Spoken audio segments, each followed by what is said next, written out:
Logic will get you from A to B. Imagination will take you everywhere, says Albert Einstein. I appreciate the dichotomy he makes between divergent and convergent thinking. We talk a lot about that here. And my book, Mind Blown, we go into detail to some degree about what those two things are. But in this case, what if imagination is actually logical? What if imagination is rational? You see, I was told as a young child that intuition was something I shouldn't trust. And I saw things in technicolor. I'm a picture person. The right side of the brain is dominant. And so, images are pretty a big deal to me. But at the time as a child, I didn't know that. And after researching and after living life for a few years since then, I'm convinced that imagination is vital. It's a part of not only creativity, but living life. The same part of our brain that keeps us safe can also be used to envision a hypothetical reality to create something new. Dr. Carson, in her book, Your Creative Brain, talks about how there's a connection between the prefrontal cortex and your act of seeing things or envisioning things. For instance, what if I get too close to a cliff? What will happen?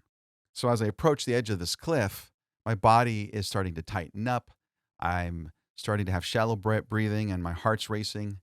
And what's going on in my head are flashing images of what could happen as I tip over and fall to my doom. So I step back, of course. That imagination kept me out of danger. But that same kind of thinking is how imagination works with our prefrontal cortex, with our choices we're making to help us create something new. We can find scenarios or envision scenarios in our mind about, let's say, a photo shoot, how we want to compose a shot, or if you're painting a watercolor, about certain color combinations that somehow come to you by looking at art at a museum. If you're not an artist, this can happen with, let's say, a sales process or how you envision and see clients being treated. You can see how your shop is set up. Envisioning things is really an important part of the creative process. You see, imagination in this way is how we explore the what ifs or the hypotheticals, not just when we're in danger, but when we want to create new things.